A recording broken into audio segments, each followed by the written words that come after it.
Alors, Boker Tov à tous. Ce matin, on va essayer de voir quelques notions concernant la fête de Hanouka. Un peu de moussard sur la fête. On n'a pas eu l'occasion d'en parler un petit peu la semaine dernière, donc on va essayer de le faire aujourd'hui, à la place de rentrer dans les psukim de Parashat de Miketz. Dans la Torah, c'est marqué, il y a trois fêtes de Horaïta. Vous connaissez les Chagim de Horaïta, Pessah, Shavuot et Sukkot, ceux qui ont été institués par la Torah. Et on a deux fêtes des Rabbanan, Purim et Hanouka. Les Mefarshim nous disent que les fêtes des Rabbanan, normalement on aurait dû se demander comment Chachamim, comment des Chachamim, même des Gdolim, même qui vous voulez, peuvent instituer des Chagim, peuvent instituer des fêtes. Qui leur a permis de donner des jours comme ça? Ah, va appeler une fête pour Purim, ok, il s'est passé un événement, ce que tu veux, etc. Mais on n'a pas le même kohar qu'Akadosh Baruch Hu pour décider qu'un moment de l'année, tous les ans, va revenir et on va fixer un chag. Qui donne une capacité de faire ça? Alors sur ça, les Mefarshim, ils ont dit qu'en réalité, toutes les fêtes des Rabbanan, les deux fêtes qu'on a, sont obligatoirement reliées. Elles puisent en réalité leur source dans une fête de Horaïta. Si elles ne sont pas reliées avec une fête de Horaïta, c'est impossible d'instituer une fête des Rabbanan. Alors de là, les Mefarshim, ils vont dire que par exemple, Purim va être totalement, entièrement lié à la fête de Shavuot. Pourquoi? Le Shavuot, c'est Kabbalat Torah. Kabbalat Torah chez Birtav. Là-bas, on nous dit qu'il manquait Torah chez Béalpé. Alors, quand est-ce qu'on a accepté véritablement Behava, Beratzon, la Torah chez Béalpé? On le dit, c'est à Purim. D'accord? Là-bas, vous avez tout de Mahalach, etc., concernant la Torah orale, avec Mordechai, Esther, etc. C'est accepté à ce moment-là, au moment de Purim. Donc, on voit que c'est le pendant de Shavuot. Ce qui manquait à Shavuot a été complété quand? À Purim. Donc, on voit qu'il y a un lien entre les deux. Donc, on a pu instituer un Chag qui est reliée en réalité avec la fête de Shavuot. On nous dit Hanouka, à quelle fête elle va être reliée? À la fête de Sukkot, on va le dire. C'est pour ça que vous allez trouver, c'est les deux seuls Chagim, où vous allez avoir là-bas 8 jours de fête avec Shmini Atzeret. 8 jours on fait le Hallel Ligmor complet. Il n'y a pas ça ni à Pessah, ni à Shavuot, ni à Shavuot. Vous allez trouver là-bas la notion de Hidour dans les deux fêtes. Hidour mitzvah avec Sukkot et Hidour mitzvah avec Hanouka. Alors qu'il n'y a pas de Hidour mitzvah à Shavuot, il n'y a pas de Hidour mitzvah à Pessah. Ça n'existe pas. Et dans les deux cas, Sukkot et Hanouka, on voit que dans les deux, ils sont reliés à qui? À la tribu de Lévi. Pourquoi? Parce que Sukkot, on le dit, c'est quoi? C'est l'année Kavod. C'est qui l'année Kavod? C'est Aaron à Cohen, c'est les Kohanim. Et qui c'est qui nous a sortis de la galère à Hanouka? C'est les Hashmonaïm, c'est la tribu de Lévi. Donc on voit que la fête de Hanouka, elle est liée entièrement en réalité avec la fête de Sukkot. Donc sinon, c'est impossible de faire un chag. Et on nous dit que Pessah, lui aussi, il a un manque, lui aussi, il a un défaut. Il va lui manquer une fête des Rabbanan, et on nous dit c'est plus tard, les Hatid Lavo, il y aura un Chag qui complétera la fête de Pessah. C'est quoi? Geulat Mitzrayim, Geulat Yata Goel, quand le Mashiach il viendra. Il y aura la fête qui sera liée à la fête de Pessah. On a une première Geoula en Mitzrayim, on aura la dernière Geoula au moment de l'arrivée du Mashiach, et ce sera la fête, justement, la troisième fête des Rabbanan qu'on attend, et qui sera la dernière, pour le coup, instituée par les Chachamim. Donc, ce qui veut dire que la fête de Hanouka, quand on dit des fois comment on institue des fêtes, etc., elle est reliée, elle est reliée. C'est-à-dire elle a un lien birtal avec la Torah. Donc, c'est pas juste une fête comme ça au passage. Il y a dans chaque événement, bien évidemment, des choses à retirer. Donc, il faut essayer de comprendre qu'est-ce qui s'est passé véritablement au niveau Ashkafa, au niveau Sechel, pendant les années qui ont précédé les Grecs, etc., toute cette bataille qu'il y a eu avec les Hashmonaïm, qui nous a amené justement à cette guerre et qu'après on a gagné la guerre, etc. Déjà, on peut voir quelque chose qui est très symbolique en réalité, c'est que tout a lieu pendant la fête de Hanouka, pendant l'histoire de Hanouka, autour du Beth Amikdash. C'est-à-dire que le sujet débattu entre les Grecs et les Juifs à l'époque, c'était quoi? C'était la avoda du temple, d'accord? C'est savoir comment on faisait une avoda au Beth Amikdash. D'ailleurs, les Grecs, à la différence des Babyloniens, par exemple, avant, ou des Romains après, eux, ils veulent garder le temple. Ils sont jamais venus les Grecs en disant on va tout casser, on va détruire la ville, on va casser le Beth Amikdash, etc. Pas du tout. Eux, ils sont très intéressés justement par le temple. Ils ont vu comme ça la beauté du Beth Amikdash, c'est magnifique, etc. Donc ils veulent se servir en réalité de ce temple-là, mais faire une avoda comme eux ils ont envie. Ça veut dire amener les animaux à sacrifier que eux ils veulent, faire les prières, etc. que eux ils ont envie, mais toujours à l'intérieur du Beth Amikdash. Donc ça c'était très, très compliqué pour le ministre. À la limite, je préfère que tu me casses le temple. Au moins, tu me casses pas la tête, quoi. Ça, t'as compris, vous avez compris. Là, c'est un cassage de tête en réalité. C'est-à-dire qu'ils nous laissent la matière et ils utilisent la matière comme ils veulent. C'est très compliqué pour les ministres à l'époque. c'est une guerre presque invisible en réalité. Non, non, on fait rien, on casse rien, on vous dit rien, mais petit à petit, en fait, là, on va mettre une statue, là, on met un truc. Non, mais laissez les kérouvim. C'est bien, ça ne me dérange pas les kérouvim. Mais on met juste une petite statue à côté, ça va, c'est rien de spécial. On n'a pas enlevé les kérouvim. C'est très compliqué à essayer voilà, de combattre et de s'élever contre ça. Donc on voit en réalité que le point d'achoppement, le point de discorde, il était dans la avoda du Beth Amikdash. Comme il était dans la avoda du Beth Amikdash, le problème, eh ben, on voit que finalement le miracle qui a été retenu dans la fête de Hanouka, il a eu lieu où? À l'intérieur du Beth Amikdash. D'accord? C'est l'endroit même du miracle nous montre en réalité l'endroit même où il y avait un problème. Donc si le miracle il a eu lieu dans le Beth Amikdash, que les lumières elles ont brûlé, c'est pour nous dire aussi que le problème c'était quoi? C'était la avoda du Beth Amikdash. Maintenant, où est-ce qu'on a vu une khalichout? De quelle khalichout les Mfarshim y parlent? De quelle faiblesse les Mfarshim y parlent quand ils parlent qu'il y avait une faiblesse dans la avoda du Beth Amikdash? Quelle faiblesse? A priori, on ne raconte pas d'histoire qu'il y avait des tordus là-bas, etc. Non. Alors, de quel khalichout, bichlal, on parle à l'intérieur du Beth Amikdash? Alors, on nous dit comme ça. On nous dit déjà, les Grecs, ça vous le savez, représentent toute une idéologie. Quelle est l'idéologie grecque qui était diffusée à l'époque? Hein? Voilà, tout ça, l'esthétique, le corps, le bien-être, hein, le spa, la piscine, les jeux, les amusements, etc. Bon, c'est eux qui ont amené un petit peu cette philosophie-là dans le monde. Il y avait pas ce courant-là encore qui existait, hein, s'occuper de soi, etc., développer sa personne. Et il y avait toute une idée, une réflexion cyrillique, quoi, grecque, qui n'était pas du tout, comment dire, dénuée de toute logique. D'accord? C'était posé, c'était développé, c'était démontré. Il y avait des penseurs grecs. Je ne vais pas vous apprendre, pas vous faire des cours de philo, mais il y avait des penseurs grecs qui n'avaient rien envie à personne dans le discours, dans la manière de présenter les choses, etc. Et c'est d'ailleurs comme ça qu'ils ont réussi à attirer malheureusement, hein, des hellénisants, voilà. Merci pour la reine Hélène, c'est bien. Des gens vers quoi? Vers la culture grecque et qui se sont fait complètement avoir. Maintenant, on pose une question comme ça. On dit, bon, ils ont développé la culture comme ça, de la beauté. Yavan. Mais c'est Yavan, Rachamim disent Yavan, c'est les mêmes lettres que Noi. C'est Noi. Hein? Noi, c'est une décoration. Décoration, quelque chose de joli en fait. Noi, c'est la beauté. Donc c'est les mêmes lettres, c'est les lettres de Yavan. Donc à l'intérieur de son nom, il a la notion comme ça de quelque chose de beau, de l'esthétique. Maintenant, le Farshim, il demande. Et ils disent, mais pour l'instant, juste ça, il n'y a rien de. Il n'y a rien de. Hein? Il y a rien de. En tout cas, il n'y a rien de contraire à la Torah. Qu'est-ce que quoi? La Torah, elle n'aime pas le beau? La Torah, elle a dit sois moche et tes doigts? Non, la Torah, elle nous a jamais dit une chose pareille. Donc vous voyez pourquoi l'histoire elle a pris une tournure compliquée. Parce que ce qu'ils ont proposé ou ce qu'ils ont montré, a priori, n'a pas de. Il n'y a pas de négatif à l'intérieur. On ne parle pas pour l'instant de pritzout ou de débauche, etc. Ça, c'est venu après. Mais pour l'instant, ce qu'ils proposent, c'est quelque chose de tout à fait normal, tout à fait rien. Il n'y a rien de spécial. Ils te demandent juste quand tu fais une table, fais-la jolie. C'est tout. Quand tu fais une chaise, fais-le joli. Quand tu fais des murs, peins-le bien, mets des belles dorures. Quand tu dis ça à quelqu'un, tu dis non, eh ben non, on ne doit pas faire comme ça. Qui a dit on peut faire comme ça? C'est interdit de faire des beaux matériaux, d'avoir des belles choses, etc. Comment les Grecs, ils arrivaient à convaincre les Juifs? Comment ils arrivaient à les convaincre? Ils disaient, je comprends pas. Quel est l'endroit qui est le plus kadosh chez toi? Alors il dit, nous, c'est le temple. Il dit, ben regarde le temple, comment il est. Viens, je t'amène au Beth Amikdash.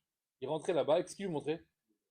Regarde, des dorures, des tentures, des tapis, des trucs, et de la broderie, et là il y avait de l'or et machin. Il dit, alors voilà, vous aussi vous êtes comme ça. Vous aussi vous aimez les belles choses, vous aussi vous faites des choses belles, etc. Alors quel est le problème? Moi, tout ce qu'on vous a proposé, c'est de faire pareil. Quand tu t'habilles, quand ton vêtement, quand tu veux construire ta charrette, quand tu vas à la maison, tout pareil, tout comme ça. Ah bah ya. Et les juifs, ils sont rentrés dans ce jeu-là, et après on sait où ça a mené. Mais moi je vous demande, il est où le problème? Pourquoi c'est devenu un problème? À partir de quand c'est devenu un problème? Hein?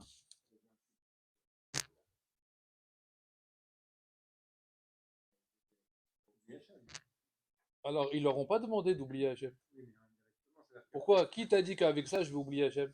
parce que Voilà, le Beth Amikdash, il est rempli d'or, il est rempli d'argent, il est rempli de beauté, etc. le but c'est d'élever le matériel au niveau spirituel.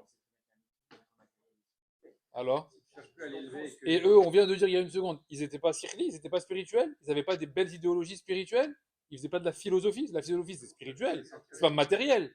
Donc il y avait aussi une matière philosophique derrière qui tenait la route. Donc ils l'ont aussi associé avec, ils l'ont aussi associé avec ça, quoi. oui, mais leur culture philosophique, c'était pas. Ils reconnaissaient pas Hachem. Ok, mais toi, est-ce qu'ils t'ont demandé au début de pas reconnaître Hachem? Je fais ce que tu veux, juste associe ce que je te dis. Moi, regarde, en gros, ils t'ont dit, je vais bonifier ce que tu es. Regarde, c'est dommage. Tu fais ta tefila, etc. Avec des vêtements de harnix, mais des vêtements de beau gosse. Mais bien, habille-toi bien, et fais la même tefila. Toi, tu vas dire quoi? C'est vrai, pourquoi pas? Pourquoi je pourrais pas me mettre un beau costume? Qu'est-ce qu'on nous dit, nous? On nous dit à Shabbat, qu'est-ce qu'il faut faire? Hein? Pourquoi tu fais ça? Voilà, c'est les Grecs qui t'ont. Alors non, ne fais pas comme ça. Tu sais quoi? Mets une cape Shabbat, Dorani, voilà, et tu viens faire la tefila. Oui ou non? Vous savez que ce problème-là, pourquoi on en parle beaucoup, ce problème-là? Parce que Kharamim disent que le problème des Grecs, il est lié au problème de Edom. Hein, le Chocher al Peneterum, c'est marqué dans le Midrash là-bas sur Bereshit, que le Chocher, il s'est inclus à l'intérieur de la galoute Edom. Donc comme on est encore dans la galoute Edom, ce n'est qu'un prolongement en réalité de la galoute de Yavan. Ce qui veut dire que le Chocher de Yavan, en réalité, il est toujours présent.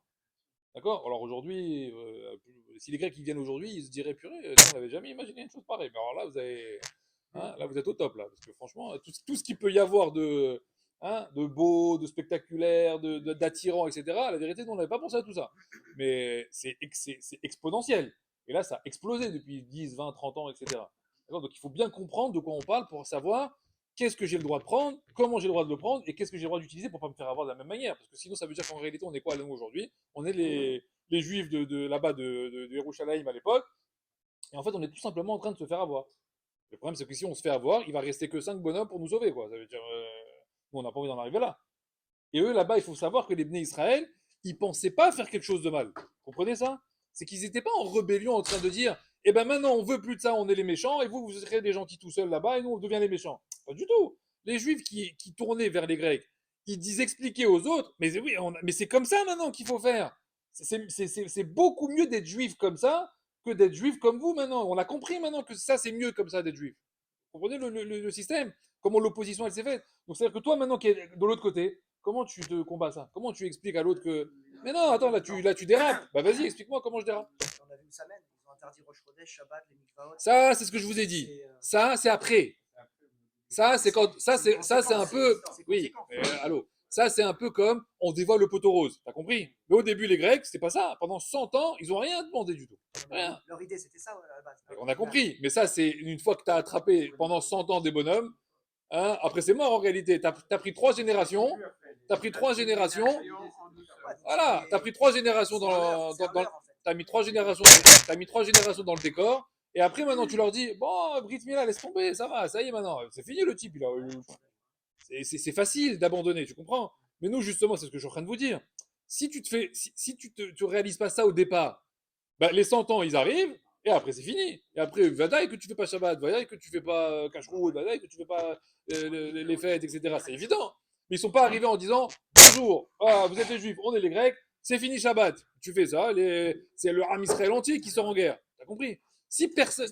Regardez la folie de Hanouka. Souvent, on se dit, nous, on le dit dans l'Alanissim comme étant un truc incroyable. Ouais. Il y a 5 bonhommes, les fils de Matatia, ils ont pris les armes, ils ont fait la guerre contre toute l'armée grecque, etc. Quand la cavote, c'est magnifique, c'est super. Ouais, je t'en prie, il reste 5. Tout l'armée Israël, il y a 5 bonhommes. Il y a 5. 5. Comment ils étaient? Hein? Des millions, ils étaient. Quoi, il n'y a que 5. Aujourd'hui, on est combien? 15 millions? Ouais, c'est comme si on te dit maintenant, tu sais quoi, il reste que 5 bonhommes qui tiennent la route. 5. Quand tu lis ça, nous on se dit, waouh, c'est magnifique, il a mis les faibles au moins les forts au moins des faibles, waouh, incroyable. Mais attends, mais c'est un moussa que le Alain est en train de te dire là. On était arrivé à un matzav où 99,999% du Ham Israël était grec, il restait 5 bonhommes. Il restait une famille. Il restait même pas une tribu, il restait une famille, un papa et ses 5 enfants. Voilà, zéro. Tout le reste, dans le décor. Réfléchis un peu de quoi on parle. On est en train de parler de ça, en fait. D'accord? Donc, il faut essayer de comprendre comment le processus il s'est fait, parce qu'en réalité, Chachamim sont tous d'accord aujourd'hui que le processus il est identique. Le processus aujourd'hui il est identique. D'accord? Et tant qu'on ne sort pas de ce processus-là, en réalité, bah, peut-être qu'aujourd'hui on est dans les 99,999%. Donc il faut savoir où je me place en réalité. Est-ce que je suis dans les 5? Est-ce que je suis un des 5 fils de Matatia? Ou est-ce que je suis dans les 99% des Grecs? Donc pour l'instant, cette philosophie-là, a priori évidemment, de visu en tout cas, elle n'était pas problématique. Maintenant, quel est le problème en réalité? Comment on peut déceler justement ce problème-là? Alors, les Chachamim, ils disent que le Ham Israël, il est appelé Tzion. D'accord? Quand on dit là-bas le retour où, on dit le retour à Tzion. On dit toujours le mot Tzion. Tzion, Mazé, c'est quoi Tzion? Comment il s'écrit Tzion? Tzion, il s'écrit Tzadik, Yavan. D'accord? Comment il s'écrit? Tzadik. Et après, c'est quoi les lettres? Yud, Vav, Nun. C'est quoi Yud, Vav, Nun? C'est Yavan. Ah, je comprends pas. Yavan, il est dans Tzion. Ken, Yavan, il est dans Tzion. Mais seulement, il y a une lettre en plus. Nous, on a juste rajouté une lettre. C'est quoi la lettre? La tzidkout. Uniquement la tzidkout. Cette lettre-là, elle fait toute la différence. Pourquoi? Parce que comme je vous l'ai dit juste avant, les Grecs, ils ont proposé au Ham Israël une nouvelle philosophie de vie. Et c'est dans cette philosophie de vie-là que le problème il était, qui a découlé après sur les interdictions de Shabbat, de Kashrut, de machin, etc., de tout ce que vous connaissez. Mais ça, ce que je vais vous dire là, c'était déjà au départ. Et comme on l'a pas vu ça au départ, enfin, certains l'ont vu, certains l'ont pas vu, et ben c'est comme ça en réalité qu'on s'est fait avoir. Les Grecs, ils ont analysé le Ham Israël. Ils ont dit quelle est la particularité de ce peuple. Il faut prendre la particularité de ce peuple, voir ce qui le caractérise, ce qui le définit. Si tu lui enlèves son identité, alors c'est fini en réalité. Comme si tu avais percé un ballon en fait. D'accord? Ils se sont renseignés. Et les philosophes grecs ils se sont rendus compte de quoi? Que ce qui caractérisait les juifs, c'était quoi? C'était la notion de Baishan. Comme on dit dans la Gemara, les juifs ils sont quoi d'habitude? Ils sont Baishanim. C'est quoi Baishanim? Baishanim c'est timide. On va traduire comme ça. Baishan c'est quelqu'un de timide. En réalité, timide, ça va beaucoup plus loin. Baïchan, dans la parole des Chachamim, c'est la honte, en réalité. D'accord? C'est la notion de retenue. La notion de honte. Un, deux. Voilà, de réserve, de pudeur, etc. C'est entièrement lié à quoi? À la tzidkout. Quand on appelle là-bas Yosef à tzaddik, pourquoi on lui a donné cette notion de tzaddik? C'est quoi un tzaddik en réalité? Aujourd'hui, on galvaude. On dit, ah, lui, il est tzaddik, lui, il est tzaddik, lui, il est tzaddik. Je ne sais pas même pas c'est quoi un tzaddik. D'accord? Alors, c'est quoi un tzaddik en réalité? Hein? C'est voilà, c'est par rapport à ça hein, qu'on l'a appelé tzaddik. Donc là-bas, il faut comprendre que quoi? Que la tzidkout, en fait, elle s'acquiert de quelle manière? C'est quoi la notion de tzidkout? C'est uniquement une retenue de quoi? Oui, mais par rapport à quoi? Par rapport à un problème précis, non? Par rapport à la débauche, d'accord? Par rapport à toute la pritoute, machin, qu'il peut y avoir autour, etc. Si tu gardes cette notion de tzidkout, en réalité, normalement, il n'y a rien qui peut t'atteindre. Seulement, eux, qu'est-ce qu'ils ont essayé de faire, les Grecs? Ils ont essayé petit à petit de rendre les Baïchanim ce qu'on appelle Az. Mazé Az, effronté. De passer de la Baïchanout à l'effronterie. Baïchan, normalement, c'est celui qui ne parle pas, réservé, il fait attention à ce qu'il dit, il est dans un coin, il ne fait pas de vagues. Mazé le Az, c'est quoi effronté? Tout l'inverse. C'est quoi? C'est celui qui va parler fort, celui qui va se montrer, celui qui va s'imposer. Or, on a inversé nous qui nous dit quoi? Az panim, la Geinam, Bochet panim, les Gan Eden. C'est ça le jeu. Est-ce que tu es Azpanim ou est-ce que tu es Bochet Panim? Est-ce que tu es quelqu'un d'effronté ou est-ce que tu es quelqu'un de timide? Si tu es quelqu'un d'effronté, la Gehinam. Si tu es quelqu'un de timide, les Gan Eden. C'est tout. C'est ou Gan Eden ou Gehinam. Tu choisis où tu veux aller. Ça dépend de quoi, Gan Eden ou Gehinam? Ça dépend de ta Baïchanout. Ça dépend de la notion de retenue que tu as. Mais ça veut dire quoi? Dans la parole, dans le langage, dans la démarche, dans tout ce que tu fais en réalité au quotidien, tout dépend du degré de timidité, de retenue que tu vas avoir. Avec tes amis, même à l'intérieur de ta maison, même avec tes enfants, même en privé, ça veut dire. C'est pour ça qu'on dit là-bas qu'un homme, même quand il est tout seul, il doit faire attention à comment il se comporte. C'est-à-dire jusqu'où tu vas pousser le curseur de ta retenue. Est-ce que quand tu rentres chez toi, tu es tout seul à la maison, ça y est, c'est open bar. Tu te mets en short et en Marseille. Hein, il n'y a personne de toute façon. Qu'est-ce qu'a dit la première à la sur la roue? Elle dit non, tu n'es jamais tout seul. Mais le col arrête ce que il y a un Kadosh Baruch Hu qui est avec toi. Alors tu le sais ou tu le sais pas? Tu le vois ou tu le vois pas? Ça dépend. Où tu mets ton degré de Baïchanout. Alors ils sont venus les Grecs et ils ont dit voilà, ils ont dit là-bas que eux ils étaient comme ça. Alors nous qu'est-ce qu'on va faire? On va leur casser la notion de Baïchanout. Comment ils ont fait? Et Chachamim il dit ça, c'est la première chose qu'ils ont fait. C'est la première chose qu'ils ont fait. Avant les décrets de Shabbat, de machin, de trucs, ça c'est venu bien plus tard.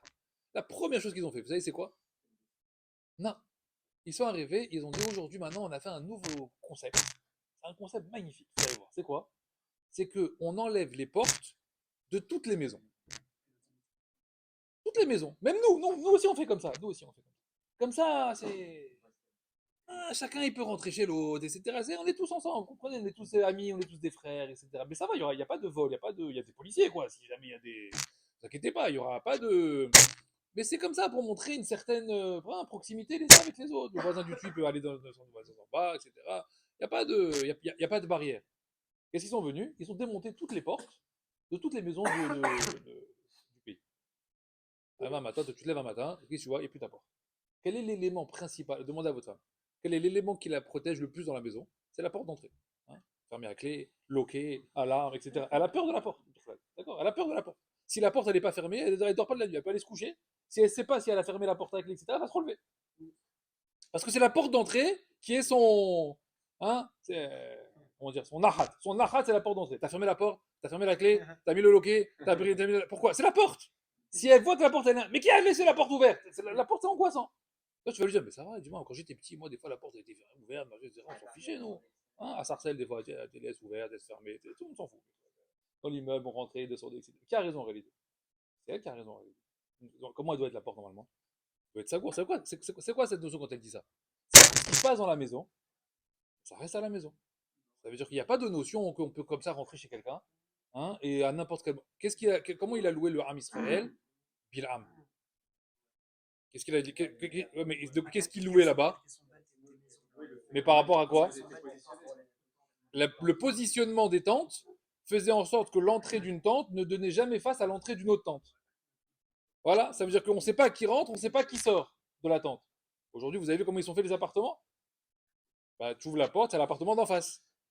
Ça, c'est quoi ça? C'est grec ça, en réalité. Vous comprenez? Ça veut dire que tu ouvres, hop, tu as la vue chez l'autre. Et si les deux ils ouvrent la porte en même temps, ah, salut, ça va? Ah, j'ai vu là-bas. En même temps. Pourquoi face comme ça? Normalement, ça devrait être complètement séparé. D'accord? Bon, aujourd'hui, Maravonote, on est comme ça. D'accord? Ça veut dire quoi? Ça veut dire qu'il y a une notion quand même d'intimité qui est essentielle. Ils sont venus les Grecs, ils ont dit bon, on a compris. On va pas leur rentrer dedans les Israël. Ça sert à rien de venir comme ils ont essayé de faire les Babyloniens, les machins. Non, calme, calme, normal, détente. Comment? On va casser une chose qui est essentielle chez eux. C'est quoi? C'est la famille en réalité. C'est la notion de maison, la notion de baït. Ils se sont dit comme ça, eux. Plutôt que d'aller détruire un bête Amikdash, les Babyloniens, ils ont essayé. Ouais, ça n'a pas marché. Hein, quelques années plus tard, ils sont revenus, ils ont reconstruit un temple, etc. Et limite, le temple, il était 3 fois plus beau que le premier. Alors, ils ont rien gagné, les Babyloniens. Parce qu'ils n'ont pas été intelligents. Pourquoi? Parce qu'ils ont laissé les familles et ils ont détruit le temple. C'est ridicule. Vous savez ce qu'on va faire? On va être plus intelligent. On va faire un four. On va laisser le temple, mais on va détruire famille par famille. C'est mieux, non? C'est plus long, c'est plus difficile, c'est plus fastidieux. D'accord? Parce que l'autre Babylonien, il était pressé, le Babylonien. Combien de temps il a mis le Babylonien? 3 ans. D'accord? Au bout de 3 ans, il en a eu marre, il est venu, il a tout cassé. Quand il a vu que ça ne marchait pas, il s'est énervé. Donc il a dit c'est bête, il aurait dû être patient. Regardez-nous comment on est patient. Combien de temps elle a duré la galoute Yavan? 180 ans. D'accord? On n'imagine pas. 180 années. Hein, 180 années. C'est-à-dire combien de générations? 3 fois 5. À peu près 50 ans de génération, 60 ans. Ça veut dire quoi? Ça fait 3. 3 générations. 3, père, grand-père, père, fils. D'accord? 3 générations d'individus qui ont connu quoi? Que les Grecs. Il y a des gens qui ont connu que les Grecs sur 180 ans. Il y a des Juifs qui sont nés, et ils sont morts avec les Grecs. Avant, après, pendant, et rien. Ils n'ont rien connu d'autre, ni avant, ni après. Vous vous rendez compte comment c'est difficile de concevoir ça? C'est pas 1 an, 2 ans, 3 ans, c'est pas une petite virgule dans la vie de quelqu'un. 180 années, c'est énorme. Ils ont pris le temps véritablement d'ancrer leur idéologie dans les écoles, etc., dans la rue et tout ça. Et ça a marché au final. Parce qu'il y a énormément, comme on le sait, de personnes qui se sont laissées. Voilà, les jeux, les spectacles, etc. C'est très fort. Ils obligeaient personne. Mais ils en faisaient tellement. Ils faisaient des spectacles de rue. C'est les premiers qui ont inventé les spectacles gratuits de rue. C'est facile quand tu fais ça. Parce que quand tu fais un spectacle dans une pièce là-bas fermée, il faut payer l'entrée. Bon, il faut y aller, il faut payer le ticket, faut que tout le monde te regarde que tu as été. Mais quand je te fais un spectacle dans la rue, toi tu passes. Qu'est-ce qui se passe là-bas? Tu comprends? C'est facile en fait. C'est les premiers qui ont créé ça. Les premiers qui ont fait ça. Guitare, machin. Bon, il n'y a pas de guitare, mais ça veut dire tambour, machin. Saltimbanque, etc. Où ça? Dans la rue. Comme ça, quoi? Comme ça, t'as pas le choix. Comme ça, t'as pas le choix. Ça veut dire que tu marches, toi, tu vas faire ton marché. Hein, ils allaient acheter leurs pommes, leurs tomates, etc. Dans le marché, qu'est-ce qu'ils faisaient? Représentation, un petit théâtre, un petit truc, ils montaient une scène, etc. Pourquoi ils faisaient ça? Parce que comme ça, on prend malgré eux. Malgré eux. Tu veux pas, t'entends quand même. T'aimes pas la musique, mais tu l'entends quand même. Il y avait de la musique sans arrêt dans les rues. Donc imagine ça tous les jours comme ça. 10 fois par jour. À chaque fois que tu sors à l'extérieur de la rue, c'était un combat en réalité. À chaque fois que tu sortais, c'était un combat. C'est-à-dire que ton enfant, avant qu'il sorte, il fallait lui faire un moussard pendant 1 heure. Ça devenait infernal. Ça devenait infernal. Et les petits, ils rentraient, 13 ans, 14 ans, 15 ans, etc. Ils rentraient, et avec des idées. Ah, tu sais, papa, je suis passé devant le marché, j'ai entendu, c'est sympa, c'est beau la musique. Parce que c'est quoi le problème en réalité? Ça, je vous l'avais déjà dit dans un autre cours. Le problème, c'est quoi? C'est qu'en plus, ce qu'ils font, ils le font avec qualité. Si encore c'était c'était nul ou grossier, bah alors ça se verrait tout de suite, ça n'intéresserait personne. Mais le problème qu'il y a, c'est qu'ils ont du talent en fait. D'accord? La musique qu'ils proposent, les comiques qu'ils proposent, à l'époque c'était les clowns, etc. Ce qu'ils proposent en réalité, ça marche. Ça fait rire, ça attire, c'est joli, la musique elle est belle, tout est beau en réalité. Mais comment tu fais? Comment tu combats quelque chose qui réellement, objectivement, il est bien?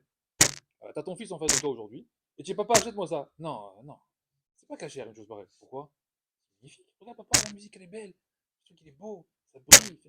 Non mais t'arrives pas à expliquer, t'arrives pas à te défendre en réalité. Pourquoi? C'est un combat perdu d'avance. Alors comment tu fais? La petite route. Il faut lui expliquer en réalité la notion, que cette notion-là, là, tout ce que tu es en train de me dire là, en réalité, c'est pas que c'est pas bien. Tu as raison, mon fils. Il faut pas lui mentir. Si on commence à lui dire non, c'est moche, non, c'est pas beau, non, c'est nul, non, c'est poubelle, il va dire mais il est fou, il a craqué. Moi, je vois que c'est beau, je vois que ça brille, je vois que c'est bien. Donc, tu peux pas lui mentir. Donc, qu'est-ce qu'il faut lui dire? Tu as raison. La musique, elle est belle. C'est vrai. Ça, c'est beau. Alors quoi? Alors le problème, c'est que là, il n'y a pas de petite croûte, mon fils. C'est quoi la petite croûte? Il n'y a pas de gdoucha. Pourquoi on a décidé d'allumer les nérotes selon la DA de Beth Hillel? Quoi la DA de Beth Hillel? Une, deux, trois, quatre. Qu'est-ce qu'il a rajouté comme notion Beth Hillel dans l'allumage des nérotes? La notion de kedusha. La notion de kedusha. Il aurait pu nous laisser allumer. Une. Ça y est, tu as fait la mitzvah. Ça, c'est quoi? C'est une, c'est bien, elle est belle la bougie. Oui, il y a la beauté de la bougie. Ça, c'est bien. Ça, on a compris. Mais il y a une autre notion qu'il faut inclure à l'intérieur de Hanouka. C'est quoi? La notion de kedusha. La notion de pureté en réalité, de tahara. Tahara, kedusha. C'est ça qui rend la chose belle. C'est ça qui rend la chose belle, moutard. Comment tu peux expliquer à un enfant si la chose belle, elle est assour ou elle est moutard? Il faut lui dire, dis-moi la chose belle que tu me donnes, est-ce qu'elle est liée avec la Kdusha ou est-ce qu'elle est contraire à la Kdusha? C'est quoi? Ça veut dire, est-ce que dedans il y a une notion de débauche? Est-ce que dedans il y a une notion qui va te faire tomber au niveau de ta petite coude? Si c'est oui, alors c'est pas beau alors. Alors la beauté, c'est juste un leurre. Mais si cette beauté-là maintenant, elle peut être mise au service de la Kdusha et de la Tahara, mais pas seulement que c'est beau, pas seulement que c'est cachère, c'est qu'il faut le prendre, Birlal. Il faut que tu l'utilises. Donc toute la notion qu'ils ont donnée les Grecs à ce moment-là, et que nous, on a aujourd'hui en multiplié par 1000, à chaque fois, on doit se demander, tiens, ce qu'ils ont créé là, je peux l'utiliser pour moi? Pour la Torah, je peux l'utiliser? Ouais, ils ont créé le cuir. Je peux l'utiliser pour la Torah, le cuir? Ça dépend. Qu'est-ce que tu vas faire avec? Hein? Des tefilines? Ben voilà, bravo. Vas-y, fais des tefilines avec. C'est bien, c'est magnifique. Ils ont créé de l'encre, ils ont créé ça, ils ont créé ça, etc. Voilà, on fait des livres, on fait des tas. Pourquoi? Pour débattre midrashot. Rachamim disait, toute cette notion-là est là-bas. Allez à Pognovitch. Vous avez été à Pognovitch déjà? Ouais, la yeshiva de Pognovitch. La yeshiva en Eretz Israël. Ouais, comment il est le Echal là-bas? Hein? En or. En or. Il fait 4 mètres par 6 mètres, là, je sais pas combien. D'accord? Il est entièrement en or. Toi, tu rentres là-bas, tu vas te dire, ah, c'est abusé quand même, de l'or comme ça, etc. C'est n'importe quoi dans un pâte midrash. Qu'est-ce qu'il va te dire le Roche Yeshiva de Pognovitch? Il va te dire. Mais c'est ça Tion. Sion, c'est je prends ce qu'il a fait Yavan. En fait, Yavan, on lui dit comme ça. Yavan, nous, on lui dit, vas-y, travaille, vas-y. Crée des ustensiles, crée des matières, et casse-toi la tête, vas-y, va dans les usines là-bas, fais travailler les Chinois et machin, etc. Casse-toi la tête pendant 200 ans si t'as envie. Et tout ce que tu as créé après, qu'est-ce que je fais moi? Je le prends et je le mets dans la Torah. Et ça, Yavan, en réalité, ça le rend fou. Ça le rend dingue en réalité. Parce que lui, tout ce qu'il essaye de faire, c'est de t'attirer là-bas et d'enlever la Gdusha. Donc il veut que tu arrives à quoi au bout d'un moment? Que tu sois plus Baïchan, que tu sois dénudé, que tu te découvres. Et c'est là qu'ils en sont arrivés après à proposer toute la notion de Pritzout qu'ils ont amené dans le Ham Israël. Les Grecs, c'est eux qui marchent à moitié nus, machin, etc. Après les Romains, ils ont pris ça hein, à l'appel. Mais toute cette notion, elle était inclue dedans. Maintenant, je voulais terminer sur une chose qui en réalité l'essentiel. C'est que deux choses. La première, c'est comment les Bnei Israël, ils ont combattu cette première attaque d'enlever des portes. Comment ils ont fait? Il n'y a plus de porte chez toi. Voilà, j'enlève ta porte de ta maison. Il n'y a pas. Tu n'as pas le droit de mettre des draps. Comment ils ont fait? Comment ils ont fait? Comment ils ont fait? Tu rentres chez toi à la maison, c'est l'intimité. Comment tu fais? Il n'y a plus. Quoi. Dedans, c'est comme dehors. Quoi. C'est pareil. Comment ils ont fait? Alors, le Midrash, il ramène quelque chose qui est quand même, quand on réfléchit, en réalité, c'est limite même surhumain, en fait, une chose pareille. Rachamim, ils disent que les Bnei Israël, tout le temps qu'il n'y avait pas les portes à leur maison, sont restés habillés du matin au soir. Du matin au soir, ils sont restés habillés. Ils mangeaient toujours attablés à table et ils dormaient assis. Jamais couchés sur un lit. Ils se mettaient à table comme ça, ils mangeaient, ils finissaient le repas et après ils dormaient comme ça. Toute la famille comme ça, assis comme ça à table. Pourquoi? Pour combattre la notion de tu me feras pas faire ce que tu as envie. C'est quoi tu me feras faire ce que tu as envie? Quand tu vas te coucher, tu vas te déshabiller, et tu vas t'allonger, et après tout le monde va te voir comme ça, comme ça. Non. Un juif, il doit garder quoi? Un kavod. Ils veulent casser mon kavod, moi je vais combattre ce kavod. Mais il faut comprendre qu'ils ont fait ça pendant 3 générations. Ils n'ont pas fait ça pendant une semaine. Et ils ont dit ça à leurs enfants. Et les femmes ils faisaient pareil, et les grands-pères, et machin, etc. Pendant 180 années, les gars, c'est le Midrash qui le dit. Je ne peux pas dire autre chose que le Midrash. Ils mangeaient attablés et ils dormaient assis sur une chaise. On est capable de faire une chose pareille, non? De combattre comme ça, si on t'enlève ta porte? Alors aujourd'hui, on nous dit le problème, on nous dit on a des portes, bien fermées, à double tour, avec des loquets. Alors on se dit c'est bon, il n'y a plus les Grecs. Mais les Grecs de 2022, hein, ils ont trouvé d'autres solutions pour casser la porte. Comment ils ont fait? Hein, la télé, le téléphone, les radios, Internet, etc. Ça s'appelle je t'ai enlevé ta porte. T'as compris? La porte, tu la vois, elle est physiquement présente. Mais en réalité, ça fait très longtemps que j'ai cassé la porte. Moi. La porte, elle est chez toi. Les magazines, les journaux, les machins, etc. Tout est à l'intérieur de chez toi. Si moi, je vais faire maintenant un tour chez toi à la maison, je vais trouver du grec dans tous les coins. Ça, c'est grec, ça, c'est grec, ça, c'est grec. Et toi, tu vas te dire, mais non, mais non, mais non, pas du tout. Mais non. Bah si, la porte, elle est fermée. Mais tous les grecs, ils sont là en réalité. Alors, comment tu fais ça? Comment tu combats ça? Après, ils me disent, tous les éléments que tu as entre tes mains, tu dois toujours te demander, est-ce que je l'utilise avec Kedusha ou sans Kedusha? C'est la seule question que tu dois te poser. Tout ce que tu prends entre les mains de matériel, à chaque utilisation, tu dois te dire, c'est Kadosh que je suis en train de faire ou c'est pas Kadosh? Il y a de la Taora ici ou il y a de la Touma? Si c'est Touma, alors il y a un problème ici. C'est que le grec, il est en train de rentrer chez toi. Donc ça veut dire que quoi? Qu'est-ce qu'ils ont voulu défendre, les Grecs? Ils ont voulu défendre la notion de Mishpacha, la notion de famille. Ils ont dit, on va rester une famille, même avec une porte ouverte. Même si tout le monde il vient comme ça nous oppresser, on va rester une famille. Quel est le cheshbon qu'il faut faire à Hanouka? Pessah, on nous dit c'est le cheshbon de ça. À Shavuot, c'est le cheshbon de ça. À Sukkot, chacun il a un cheshbon. L'autre c'est Simcha, l'autre c'est truc, l'autre c'est machin, etc. C'est quoi le cheshbon de Hanouka? Le bilan. Quel est le bilan on fait à Hanouka? Voilà, on est là, on a allumé les nérotes, machin, etc. Quel bilan on fait? Le bilan, Chachamim ils disent, c'est le bilan de la famille.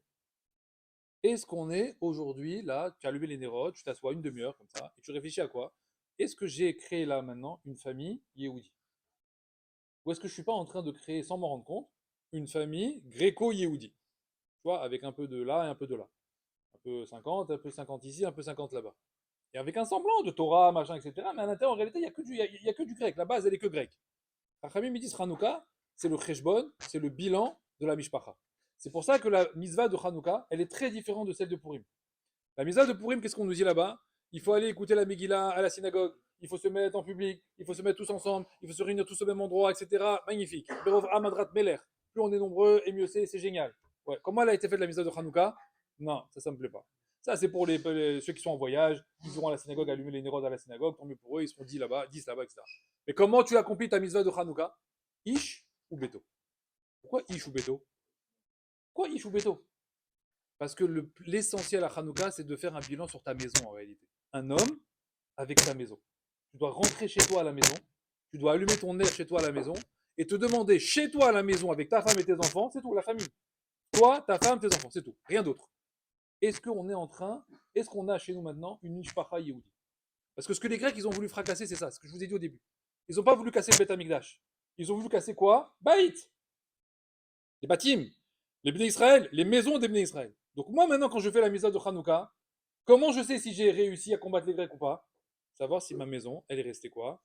Elle est restée Tahor, elle est restée Kadosh. Est-ce que chez moi, il y a des gros mots dans la maison? Est-ce que chez moi, il y a des obscénités? Est-ce que chez moi, il y a des insultes? Est-ce que chez moi, il y a du respect? Est-ce que chez moi, il y a du kavod? Est-ce que chez moi, il y a du limoud, des chants, des zmirotes? Quelle musique il y a à la radio? Quelle musique on met dans les chambres? Quelle musique les enfants, ils écoutent? Tout ça, en réalité, on va dire, ça va, c'est la jeunesse, etc. Mais c'est ça le combat. Eux aussi, là-bas, ils ont dit, ça va, ça va, ça va, ça va. Bah, ça va pas après. Ça va, ça va. Mais 2 générations après, ça va pas. C'est ça le problème. C'est que tu laisses une musique rentrer. Et après, tu vas laisser un album. Et après, tu vas laisser truc. Et après, machin. Et après, c'est fini après. Et après, ça va être toute la journée en boucle. Même une musique, elle pose problème. Le combat, c'est fourmi en réalité. C'est élément par élément. Tiens, c'est quoi ça, ce que tu as ramené? Ouais, ma copine, elle m'a dit que ça à l'école. Machin. Attends, qu'est-ce que tu as dit, ta copine? Quelle musique? Non, il n'y a pas ça chez moi. Elle, c'est elle là-bas, si tu veux. Mais moi, ici, il n'y a pas. Pourquoi? Regarde les paroles. Regarde, c'est quoi? D'où ça? Vous savez que normalement, c'est marqué. Ravodi Yosef, il dit comme ça. Normalement, c'est interdit d'écouter de la musique. Tout court. Depuis la destruction du Beth Amikdash, halakha, c'est quoi? Interdiction d'écouter de la musique. Quelle que soit la musique. Et Ravodi, il dit là-bas, il dit bon, aujourd'hui que les gens ils sont un peu déprimés, il disait ça il y a 50 ans, je crois qu'on est encore plus aujourd'hui.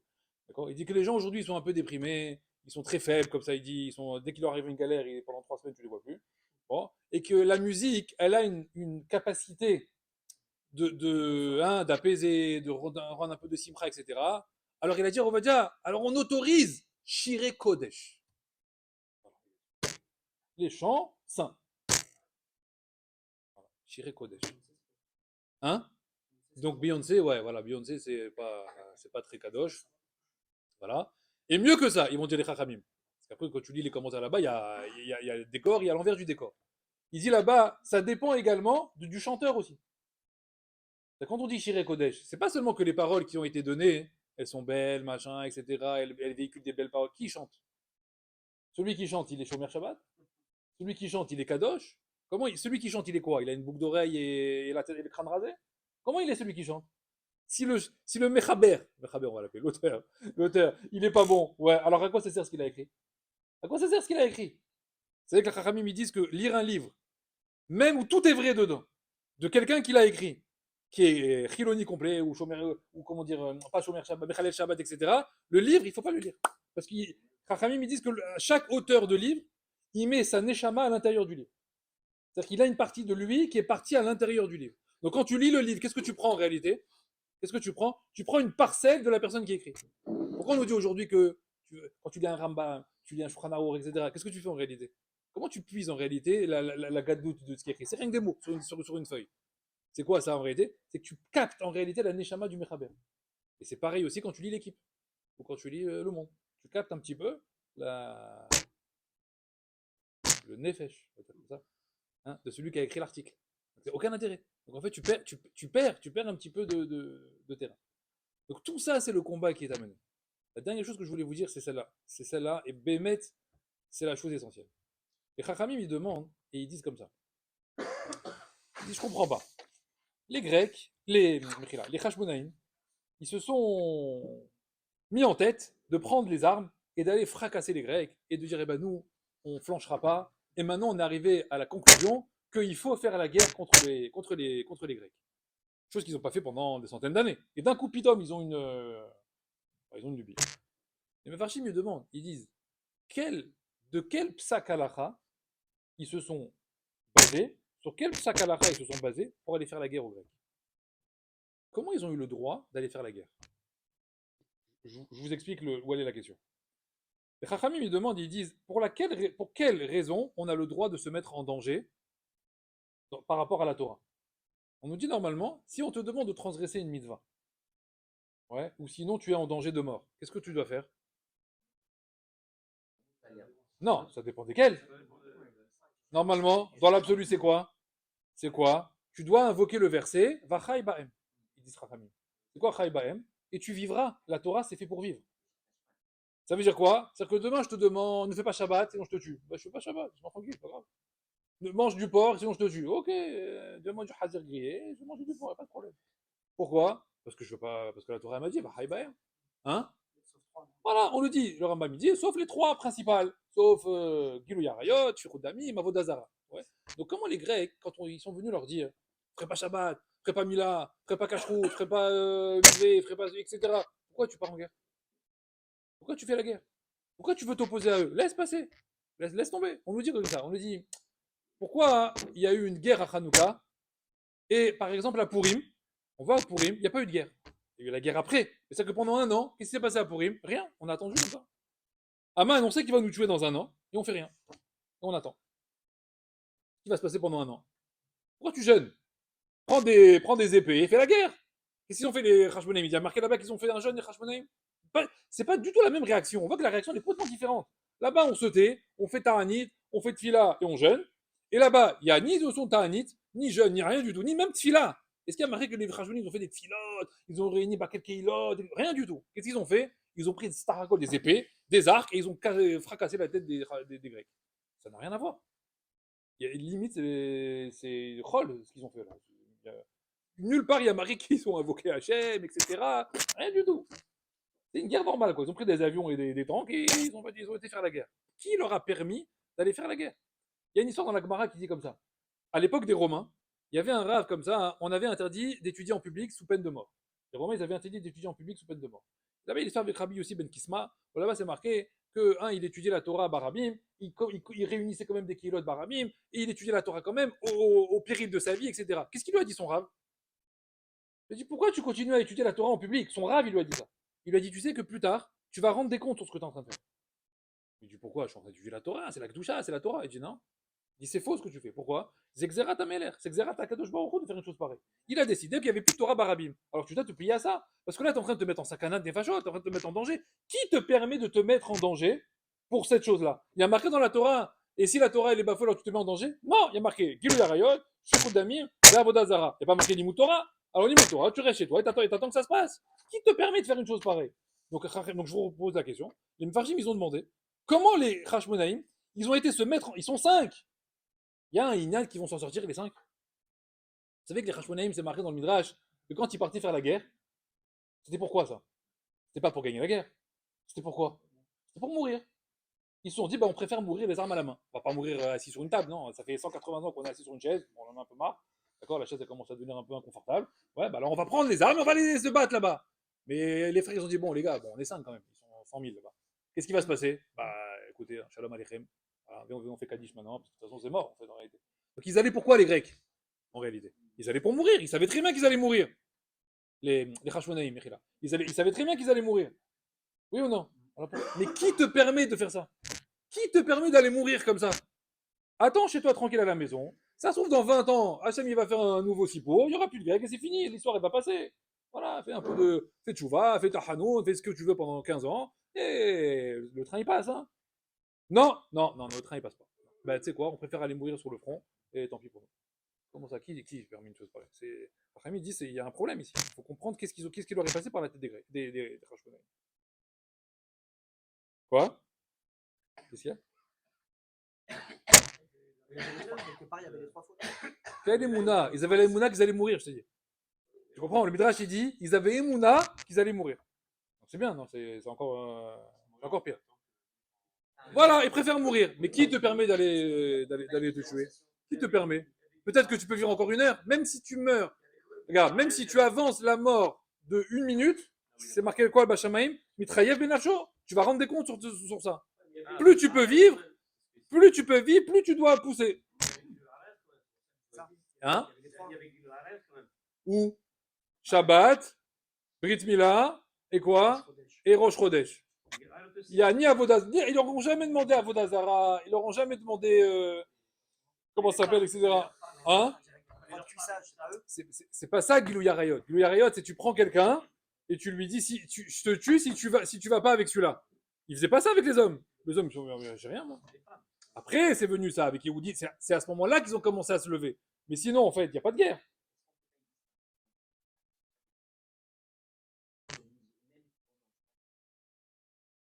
Bakala, Alors, le Rambam, il dit comme ça. Le Rambam, il dit, il y a une différence quand il y a une mitzvah qui est, comment dire, en danger, où là, la Torah, elle te dit, pour une mitzvah, tu fais rien. Si c'est juste la mitzvah, même ou deux, quand je dis la mitzvah, ça veut dire, si c'est les mitzvot qui sont en jeu, tu fais rien du tout. Tu fais pas la mitzvah, et t'attends que ça se passe, et tu te la fermes. Alors, même il dit, par contre, si c'est la yahadout en soi qui est en danger, alors là, c'est plus pour la mitzvah que tu te bats. C'est pour la notion de quoi? Identitaire. C'est la notion d'identité. Il dit les Hashmonaïm, ils ont vu ici, au bout d'un moment, que c'était plus mitzvah, mitzvah, mitzvah, mitzvah, mitzvah, mitzvah. C'était quoi en réalité? C'est ce que je vous ai dit pendant une demi-heure là. C'est quoi? C'est la notion Hashkafa. C'est-à-dire qu'ils voulaient changer la Hashkafa yéhoudite. Ça, quand ils s'en sont rendus compte, les Grecs, ils ont dit Atkan, ça on arrête.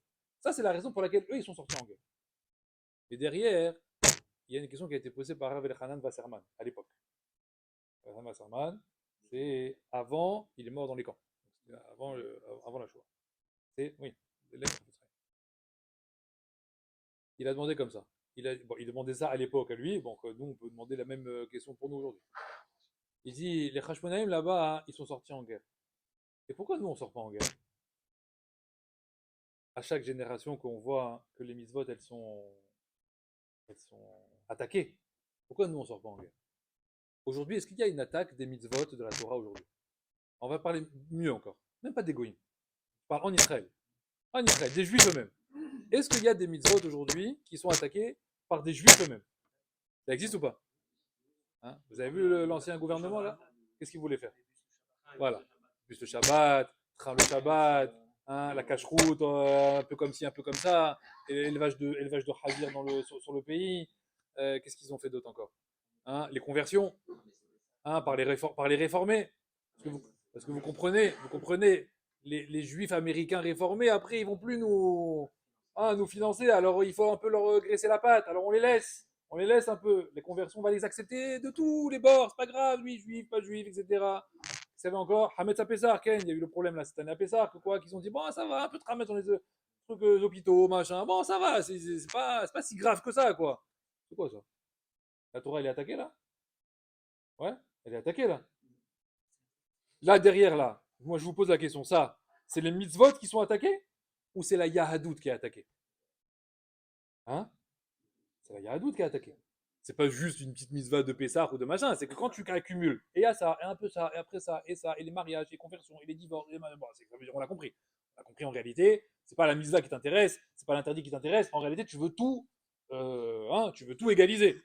J'ai entendu encore hier ou avant-hier, hein, il y a un qui a dit à, bon, je ne vais pas dire qui est son nom, il a dit vous n'avez pas le monopole de savoir qui peut être juif ou pas, tout le monde peut être juif. Je n'ai pas compris cette phrase, d'accord? Tout le monde peut être juif, on peut tous se dire juif, et c'est pas vous qui décidez qui est juif, qui n'est pas juif. Bon, ok, c'est bien. Très bien. Donc ça veut dire quoi? Ça veut dire qu'on peut être gréco-juif, t'as compris? C'est qu'on peut être juif à l'image qu'on a envie d'être, mais ça veut dire qu'on reste juif. Et c'est sournois, ça veut dire qu'on est en train de présenter à des jeunes générations, mais ça s'appelle juif aussi. Mais l'enfant, il comprend plus rien. Il dit ça c'est juif et ça c'est juif. Alors c'est quoi juif? Et nous en train de se battre, en train de lui dire non, ça c'est pas juif, ça c'est une mascarade, et c'est ça juif. Ben lui, il comprend pas parce que l'autre il s'appelle juif aussi. Il met une kippa, etc. Tu comprends rien, tu dis il est fou celui-là. Une kippa, un truc, il va à la synagogue. Bon, c'est un peu à l'envers. Mais ça entraîne quelque chose de faux en réalité qui est très difficile à attaquer. Donc maintenant, les Chachamim, ils demandent, ils disent, alors nous aujourd'hui, pourquoi tu prends pas les armes? Vas-y, prends les armes. Vas-y, prends. Prends une épée. Va à la Knesset. Tu te mets devant la Knesset et t'attends. Qui c'est qui a fait ça?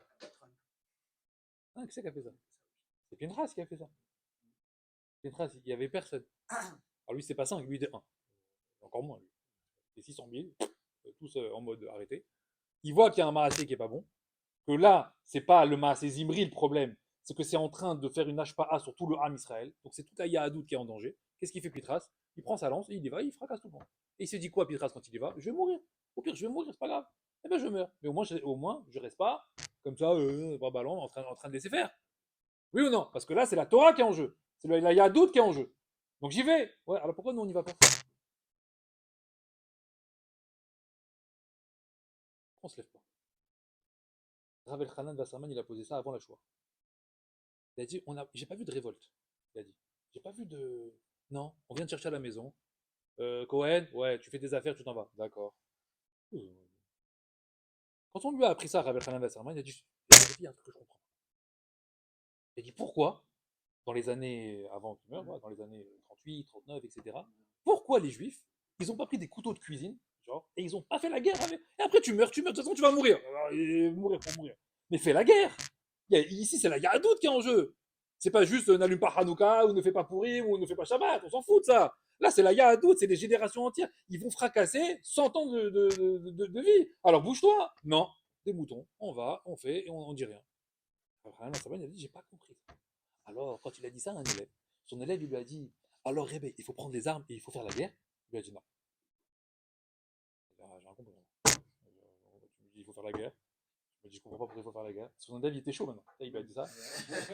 Il était chaud. Il a dit quoi? Le Rébé, il a dit, il faut faire la guerre. Alors moi, c'est bon, moi, je suis prêt. Moi, je vais aller les fracasser. C'est pas grave. Au pire, il arrive ce qu'il arrive. Hein, je vais être un Hashmonaïm. C'est comme les Hashmonaïm. Hein, à l'image des Maccabis, ils vont faire pareil. Il dit, ah ouais, on est deux. Mais c'est pas grave, on est deux. C'est bien deux. Ils étaient cinq, de toute façon. Cinq, deux, c'est pareil. Alors, il dit, venez, Rav, on va faire la guerre. Il lui dit, non, je bouge pas et on fait pas la guerre. Il faut m'expliquer là. Comment ça marche? La vraie question de Hanouka, c'est de savoir pourquoi nous, aujourd'hui, on n'a pas le droit de faire la guerre. En fait, on a des obstacles. C'est ça le moussard de Hanouka. On a des obstacles dans notre vie qui nous empêchent d'être un Hashmonaïm.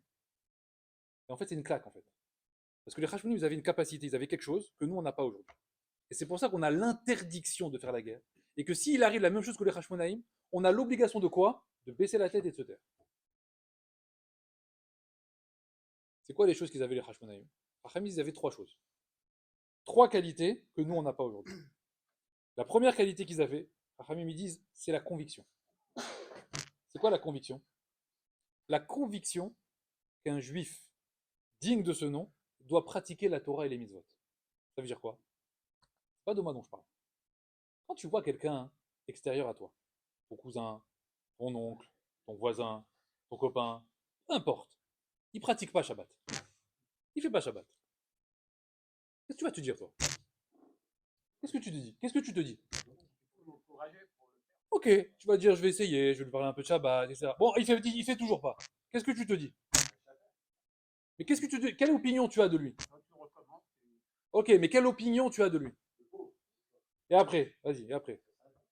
C'est tout, voilà, ça s'arrête là. Voilà, ça s'arrête là. Voilà, Mishkin. Dommage, c'est dommage. Ah, c'est dommage. Il fait pas Shabbat, quel dommage. Quel dommage. Bon, mais il est gentil, j'aime bien ce voisin, il a des bonnes qualités, c'est quelqu'un de bien. C'est dommage qu'il fasse pas Shabbat. Après, ils me disent, c'est pas ça un Hashmonaïm. Tu sais, c'est quoi un Hashmonaïm? C'est un gars, il se met devant sa porte, il lui dit, il sonne à la porte, il lui dit, t'as fait Shabbat hier? Non. Pourquoi? Je sais pas, moi, laisse-moi tranquille, moi j'ai pas envie de faire Shabbat. Mais tu vas faire Shabbat, hein. Attends, je comprends pas, ça va pas bien, non? Qu'est-ce qui t'arrive, toi, maintenant? On est copains pour longtemps? Non, non, je t'explique. La semaine prochaine, si je te vois allumer la lumière, je te coupe la tête. Qui se prend? Ça va pas bien une chose pareille, mais c'est pas comme ça. Mais c'est pas comme ça qu'il faut faire. T'as compris que les Ishmaélim, ils ont pris de chez nous en réalité. T'as compris qu'ils ont pris de chez nous. Hein, les Arabes, quand ils s'excitent là-bas, etc. Bon, ils le font de manière un peu pareille, mais en réalité, les Hashmonaïm, c'est quoi? Les Hashmonaïm, c'est que quand ils voyaient un juif qui faisait pas Shabbat ou qui allait là-bas au théâtre, ils le prenaient, ils le fracassaient en réalité. Vous, c'est parti. Mais ça va pas bien, non? Et c'était du lavage de cerveau du Hashmonaïm. Il y avait lavage de cerveau au Hashmonaïm et lavage de cerveau au grec. Mais Mapitom de laisser croire, bon, il est juif quand même. Qu'est-ce qu'ils disaient les Hashmonaïm? Atalo Yehudi. Que je te dis en face, Atalo Yehudi, tu n'es pas juif. Comment tu me parles comme ça? Tu m'as dit, tu es à table avec ton oncle et tout. Tu fais pas Shabbat. Tonton, tu fais Shabbat? Non. Dommage, tu n'es plus juif.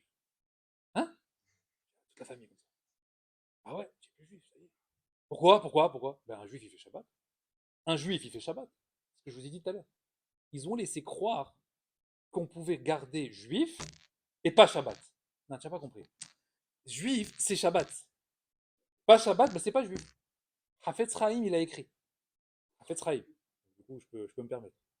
Celui qui mange pas kasher, lo Yehudi. C'est où? Terminé. Voilà. Mais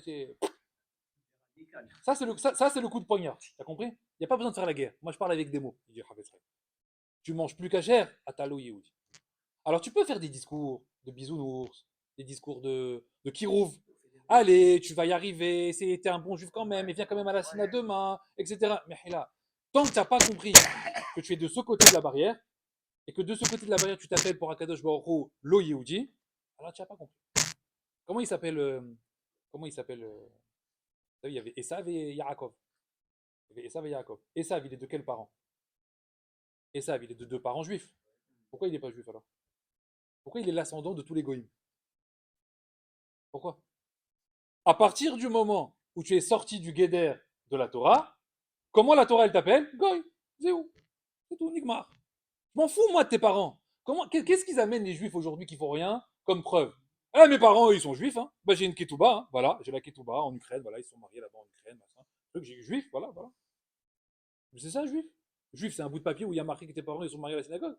Mais ça vaut rien, ça. Je comprends que ça vaut rien. C'est quoi un juif? Un juif, c'est les maasé. Maataose, les maasé. Qu'est-ce que tu fais dans les actes? Qu'est-ce que tu fais? Dis-moi. Tu respectes les lumières chez Yom Tov, Shabbat, etc. Tu respectes Kashrut, tu respectes Nida, tu fais Mikveh. Ça s'appelle juif. Tu fais pas? Lo Yehudi. Les Hashmonaïm, ils avaient une conviction bichlal qu'un juif qui pratique pas n'est plus appelé un juif. Et ils fracassaient tout le monde comme ça. Rachamim, ils disent, ça c'est le premier niveau qu'ils avaient qui les a autorisés à sortir en guerre. Mais nous, on n'a pas cette conviction. Et la vérité, les Rachamim disent, fais un moussard sur toi-même. Ça veut dire qu'en réalité, nous, on n'est pas comme ça. Nous, on a catégorisé en disant, bon, il y a les juifs qui pratiquent, et il y a d'autres juifs un peu fatigués, ils pratiquent pas, ils ont du mal. Bon, ils ont du mal, c'est difficile pour eux. Ça dépend de l'éducation, ça dépend de trucs, du travail. Bon, ils vont y arriver un jour. Nous, on parle comme ça. Tu parles comme ça, tu peux pas prendre des armes contre les opposants à la Torah. Tu pourras pas.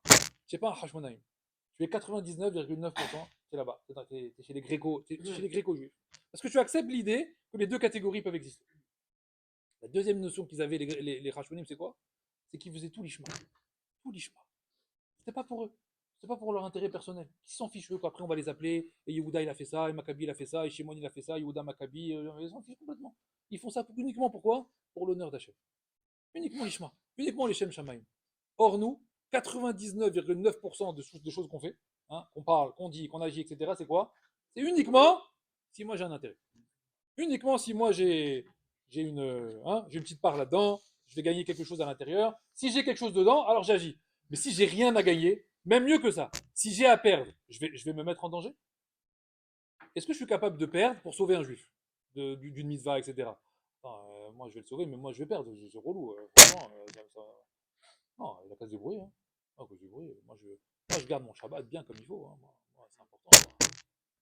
L'autre, il a qu'à se débrouiller tout seul. Hein. Ça, c'est l'Ishma, ça? Le Ben Ishra, il dit, le Ben Ishra, il dit, vous savez comment on a coupé la mitzvah de Onek Shabbat? Ben Ishra. Comment on a coupé la mitzvah tous les Shabbats de Onek Shabbat? Le Ben Ishra, il dit, je crois qu'il y a 99% des gens qui font Shabbat qui vont arriver au Bashamaïm et on va leur dire, dommage, tu n'as pas fait Onek Shabbat en fait. Comment ça, Onek Shabbat? Ben, j'ai acheté le poulet, les salades et les machins, etc. Tu rigoles ou quoi? Hein? Qu'est-ce qu'il dit le Ben Ishraï? Il dit tu accompliras au Nek Shabbat quand tu te soucieras qu'il y a un autre juif quelque part qui n'avait pas la même chose que toi sur ta table. Tu te soucies de ça? Non, toi tu te soucies de ce qu'il va y avoir sur ta table.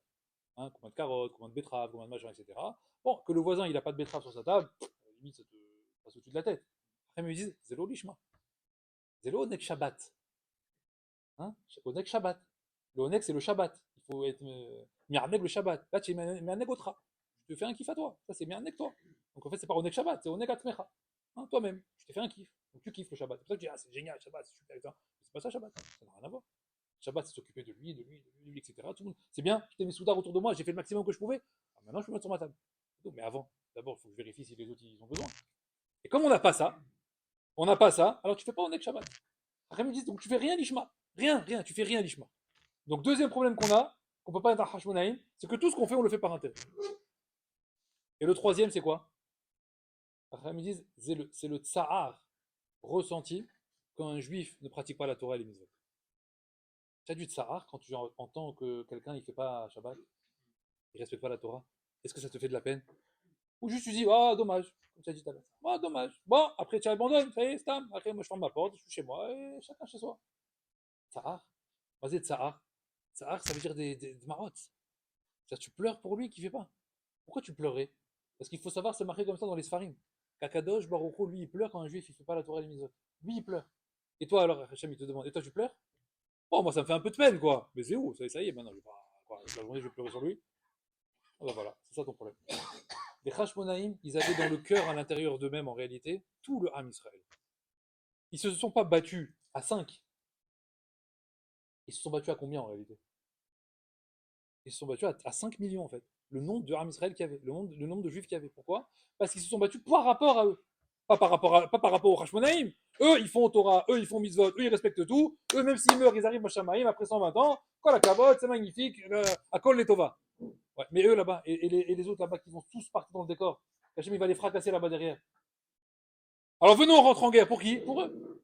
Pour les générations d'après. Pour qui ils sont rentrés en guerre? Pour nous. Ils sont rentrés en guerre pour 100 générations. On est capable d'avoir ça, non? Conviction, souffrance de l'autre, les Shem Shamaï, on n'a pas ça. Rav Hanan Vassaman, il a dit on n'a pas ça, on ne bouge pas. On ne peut rien faire. On ne peut pas être un Hashmonaïm.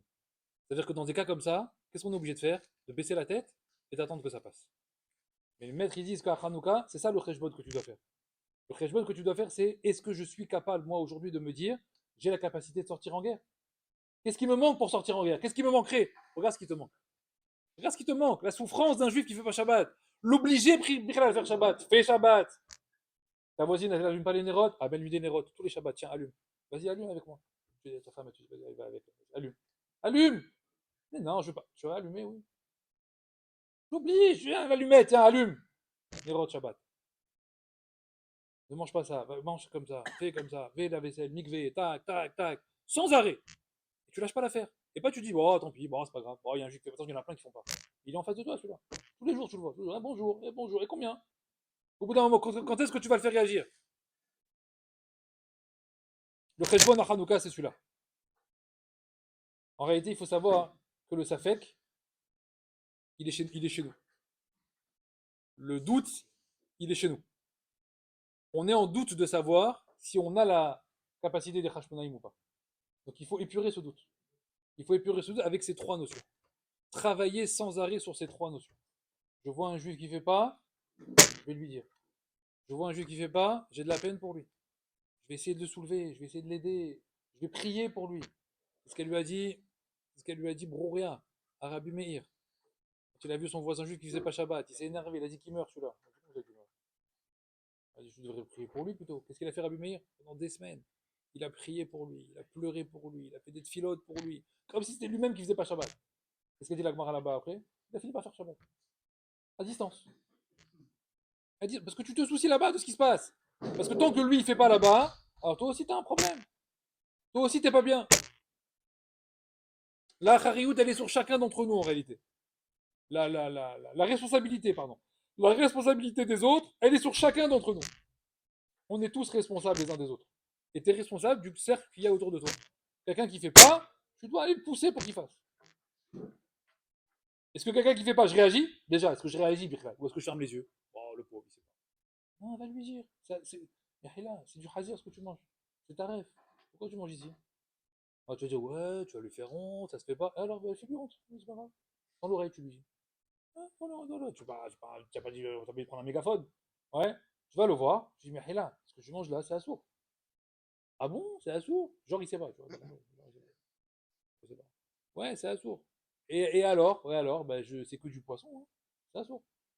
Allez, vas-y, répète-moi encore une phrase. Vas-y, je te redis encore ça. Je peux te faire jusqu'à demain matin, je peux te dire ça. Et c'est ça un juif. Vous comprenez? Un juif, c'est quelqu'un qui fait. C'est quelqu'un qui veut, qui ne supporte pas quand l'autre il fait pas. Parce que si un juif, si tu fais, tu t'en fiches de ce qui se passe à côté, t'es pas un juif en réalité. Tu fais ta Torah tout seul. Bah, va dans une grotte alors. À quoi tu sers à midi quand tu fais les misotes? À quoi tu me sers? Tu me sers à faire aux autres. Hein, souvent on se moque un peu des Chabad. Hein, tu as mis les filines, viens, on dirait il va le mettre le tuile autour du cou. Là, c'est comme faire avec. Mais c'est ça en réalité un vrai juif. Tu n'as pas mis de filine? Viens, je te mets de filine. Hein? Tu as la famille qui vient à la maison, le tonton, le machin, etc. Tu es Chabad maintenant. Tu es Chabad, tu as compris, tu es Chabad. Tonton, t'as mis les filines? Non, viens, je te mets les filines. T'es devenu Chabad, toi? Tu es un juif, tu comprends ça? Pas qu'ils sont de Chabad. Ils ont pas le monopole de faire les mises aux autres. Non, là, c'est bien, c'est les Chabad. Ah, c'est bien, heureusement qu'il y a les Chabad. C'est bien les Chabad, c'est bien. Il faut faire les mises aux autres, c'est bien. Et Hamar, et toi alors, qu'est-ce que tu fais alors, toute la journée? Toute la journée, quand tu vois quelqu'un qui fait pas, qu'est-ce que tu fais? T'attends qu'il y ait un Chabad qui passe pour lui faire la mitzvah? Eh ben bouge-toi un peu! Non, tu as ton sac de filines dans la main, ben mets-lui! Ah non, après, je suis pas Chabad, moi! Ils t'ont juste montré, ils t'ont juste mis en exergue, en fait, c'est quoi un juif?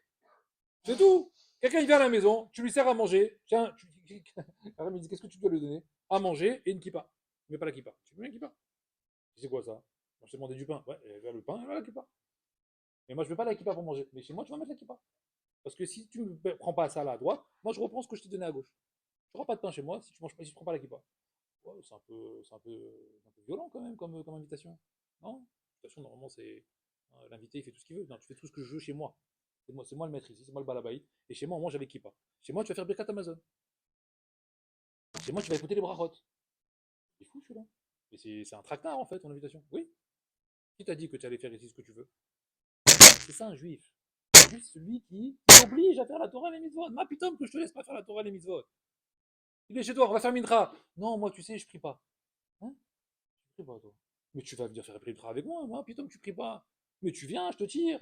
Tant que tu m'as pas mis un. Tant que l'homme, il a pas levé la main pour que tu le laisses tranquille. Hein.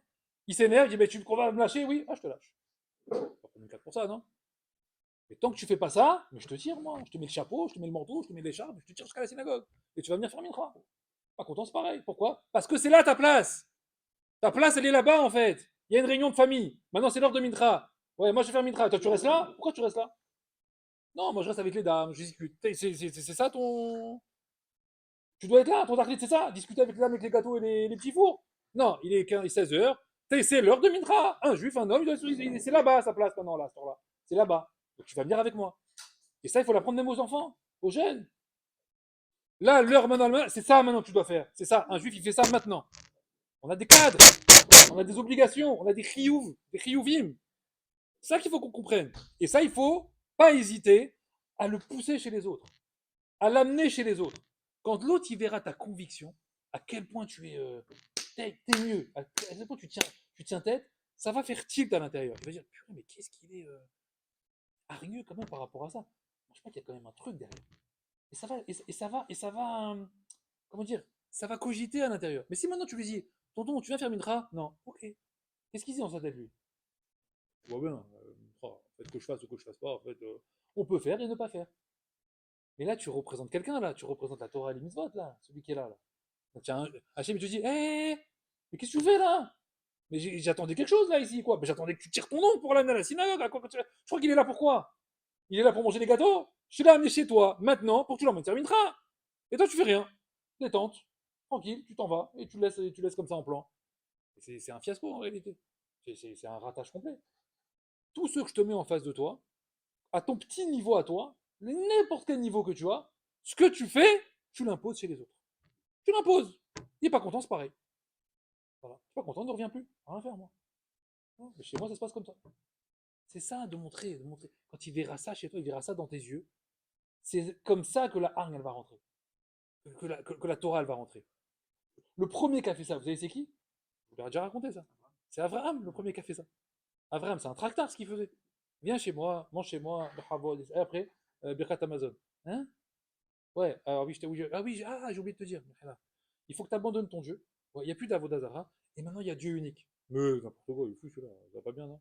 Bon, ok. Tu me dois 1000 shekels. Pardon? Ah ouais, attends, le bœuf dans le désert, et tu crois quoi? Je crois que c'est gratuit. Et j'ai été là-bas à chercher machin, et trucs, etc. Tu crois quoi? Et le vin, t'as déjà vu du vin dans le désert, toi? Tu crois que c'est gratuit? Ah, tu payes. Comment ça, je paye? Je paye rien du tout. Ah, tu payes pas? Alors fais Birkat Amazon. Mais même pas vrai, j'abandonne pas mon Dieu. Alors tu payes 1000 shekels. C'est une arnaque, non? Ouais, c'est une arnaque. Et qu'est-ce qu'il faisait Abraham au final? Qu'est-ce qu'il obtenait? Le type, qu'est-ce qu'il faisait? Ouais, bon, 1000 shekels, c'est un peu beaucoup quand même. Voilà, vas-y, c'est quoi ce texte-là? Il faisait la mitzvah. Le Tosfot Sand, il demande, il dit, mais c'est une mitzvah forcée. Qu'est-ce que tu gagnes en faisant ça? Qu'est-ce qu'il a gagné à Abraham Avinu en forçant quelqu'un à faire une mitzvah? Qu'est-ce que tu gagnes? Il est forcé. Qu'est-ce qu'il dit le Tosfot là-bas? Il dit à force de forcer, de forcer, de forcer, de forcer, le type il verra que quoi? Qu'il y a une telle conviction chez l'autre qui se dit c'est pas possible. Il peut pas autant insister pour quelque chose qui n'a pas une vraie base solide. C'est pas possible. Sinon il aurait laissé tomber. Donc on a une vraie responsabilité quand on impose une mitzvah à quelqu'un. Quand on parle de mitzvot à quelqu'un. Il ne faut pas lâcher l'affaire. Tu sais qu'un ami ne fait pas Shabbat. À chaque fois que tu le rencontres, ça y est, tu fais Shabbat? Non, non, non, non, toujours pas. Bon. Tu vois au bout d'une semaine après. Alors ça y est? Non, non, je vais arrêter de me parler de Shabbat, tu vois, toutes les semaines. Ça fait 10 fois que je te dis, je fais pas Shabbat. Non, mais ce que tu comprends, faire Shabbat. Et à chaque fois que tu le revois, pareil. Lourdeau, tu comprends, tu sais, lourdeau, lourdeur, comme ça. Et qui revient sans arrêt, etc. Sans arrêt, sans arrêt. Cacheroute, Nida, etc. Tout, tout, tout. Tu laisses rien passer. Parce que lui, il croit que tu vas l'attraper sur un truc, quoi. Et Mitra, il dit, bon, tu veux, non. Bon, et ta femme, t'as raté, je pas Nida, non. Et Shabbat, bah, il va me laisser tranquille, il vient faire les 613, là, on est dans la rue, là, je suis en train de dire bonjour, il est en train de faire les 613 misodes, là, laisse-moi tranquille. Ah non, mais il y a tout. Même si tu vois 5 minutes, en 5 minutes, je vais parler que de quoi? Que de misodes. Tu fais ça? Non. Et tu fais ça? Non. Il faut faire ça. Et Chizouk, et tu donnes des paroles, et tu le renforces. Allez, il faut faire. Allez, Gdoucha, allez pour les enfants. Allez, Henou, Yaladim, etc. Et t'as une phrase comme ça. La semaine d'après, pareil. La semaine d'après, pareil. Pendant un mois comme ça, 6 mois comme ça. Mon Rav m'a dit, un homme comme ça, réfractaire au Shabbat. Pendant 15 ans, il lui a parlé. 15 ans. Au bout de 15 ans, il a appelé, il a dit, bon Rav, j'ai commencé à faire Shabbat. 15 ans, il a dit. Mais tu te rends compte, tu l'as 15 ans, il a dit. Bon, la tête dure. 15 ans. Mais il m'a dit quoi? Il m'a dit quoi? Mais au final, j'ai réussi. Donc ça veut dire quoi? Ça veut dire que la pierre, elle est dure, mais au bout d'un moment, eh ben, je perce la pierre. Mais tu sais pas combien de temps ça va prendre. Il y en a, ça va prendre une semaine. Il y en a, ça va prendre 10 ans. Mais tu dois abandonner. À chaque fois que tu le revois, ben, tu recommences. S'il y a des gens que tu vois qu'une fois par an pour les fêtes dans la famille, ben, tous les ans, tu attends comme ça. Je vais me le faire, celui-là. Tonton, là, a fait ça. Je le vois qu'une fois par an. Je vais tout miser sur lui. Ben, cette année, je ne le lâche pas. Pendant 48 heures, là, j'ai avec moi, là, je vais me le faire. Et pendant 48 heures, et trucs, et Pessah, et Majrin, et Cacheroute, et Shabbat, tu vas le saouler à la fin. Tu vas le saouler. Et après, tu l'arnaques. Tu l'arnaques comme ça. Oui, viens, on joue au cartes, viens, on joue au cartes, tonton. Joue au cartes. Alors, Shabbat, alors, Cacheroute. Mais il va me saouler, celui-là, va arrêter de me prendre la tête. C'est à ça que tu sers.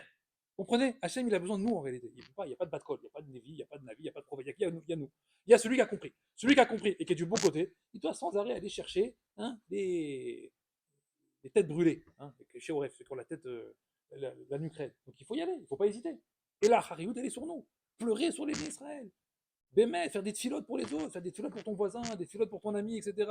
Il faut qu'il fasse pour ta belle-sœur, pour ton beau-frère, pour tes beaux-parents, pour qui tu veux. Qui tu veux. Tu dois faire quoi tous les jours? J'espère qu'un jour il fera Shabbat. Une fois qu'Hachem il fera Shabbat. Il a Hachem, donne-nous la force, donne-nous le corps de Shabbat, donne-nous le corps de Kachot, donne-nous le corps de faire ça, qui comprennent un peu, qui fassent, etc.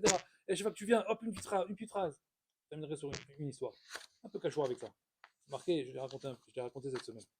C'est marqué, Rav Ovadia Yosef, pendant les tfilotes de Kippour. Il passait Kippour toujours dans une même chose, un endroit toujours le même. Et vous savez que dans Kippour, il y a des vidouim, il y a des Yagadol, etc. On fait beaucoup de confessions, etc. Et il y a tout un vidouille à un moment donné sur le Bitul Torah, d'accord, qui concerne tous les moments où on aurait dû étudier la Torah et on n'a pas pu étudier la Torah pour X raisons, etc. Et c'est des moments qui nous seront reprochés plus tard parce qu'on aurait dû étudier et on a préféré faire autre chose.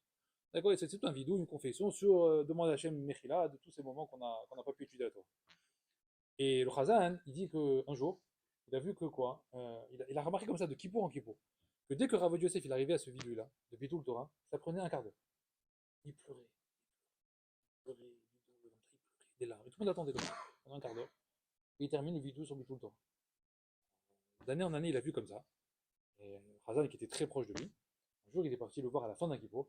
Il a dit Rav, j'ai une question de Sheila par rapport à ça. Je n'ose pas vous la poser, ça fait des années que je l'ai, mais je meurs de vous la poser. Il a dit demande-moi, pas de problème. Il l'aimait beaucoup, c'était très proche de lui.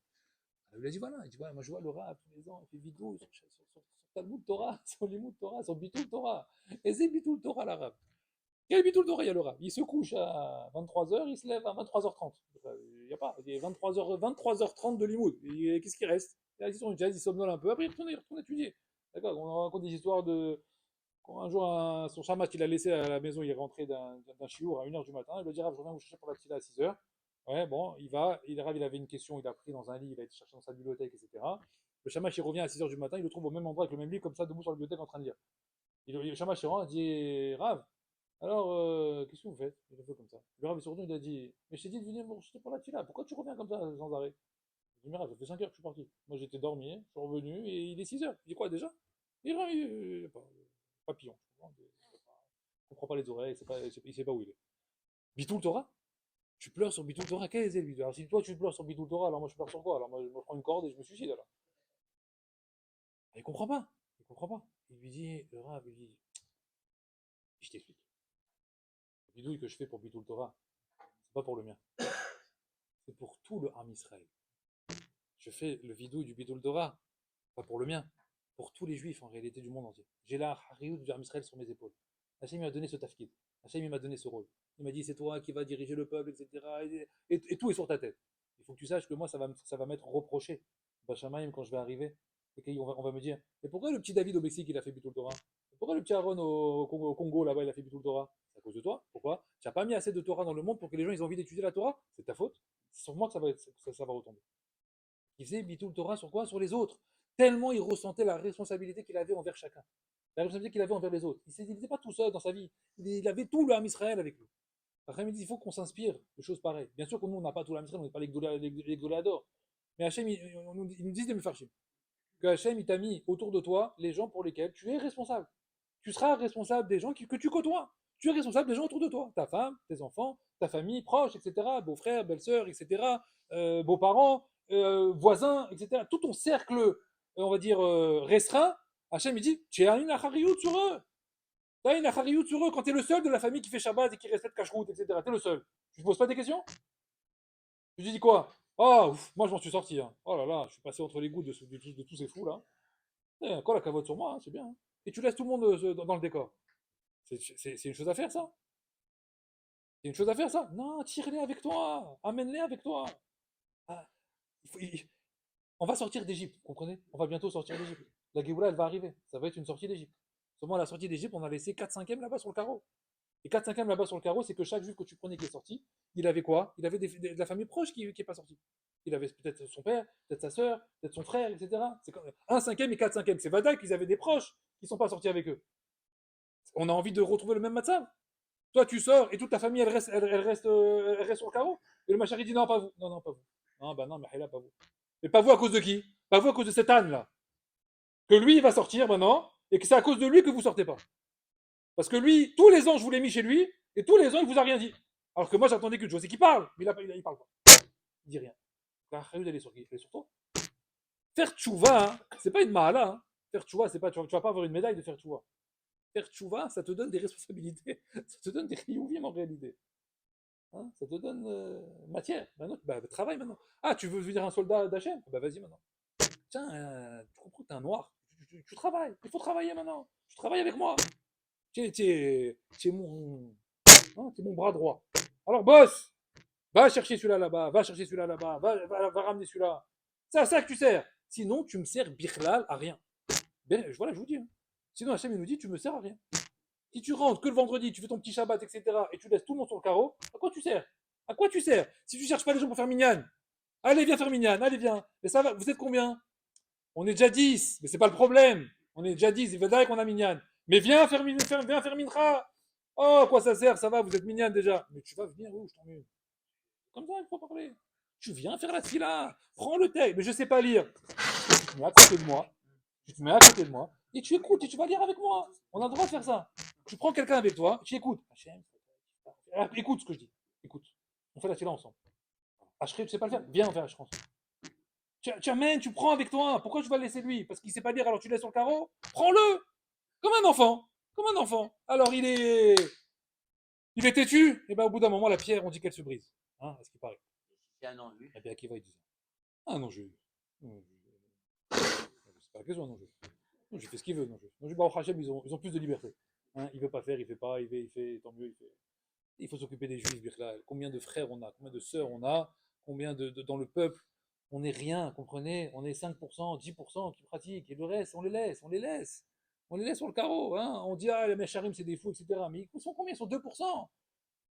Être comme ça. Et tout le reste, on les laisse. On les laisse. Pourquoi vous avez des fois on dit c'est des fous. Hein. Ils voient une voiture passer, Shabbat! C'est des fous de faire ça, ça va pas bien, non? Ils voient une voiture passer comme ça, ils s'excitent. Qui a raison? Qui a raison, Mikhlal? Mais c'est eux qui ont raison. Pourquoi ils crient? Mais pour qu'à un moment donné, le type qui fait pas Shabbat, ça le met au rire, ça le réveille un petit peu. Donc là, tu rentres à la maison, ouais, tu as ta famille. Shabbat! Tu l'en fais comme ça. C'est bien, non? Cache-route! Il est fou celui-là, il a pété un câble. T'es rentré dans une secte ou comment ça se passe? Non, mais c'est comme ça. Taref! Comme ça, tu l'en fais. Lâche ça! Alvaï. On a beaucoup de convictions, on développe nos convictions, on aille chercher les autres, on les ramène, et quelqu'un jour nous amène la même Géoula que les Hashmonaïm, qu'on puisse combattre comme ça tout ce qui est négatif, tout le rocher qu'ils ont amené les Grecs avec Edom, etc. Et que nous on amène la lumière dans leur mission.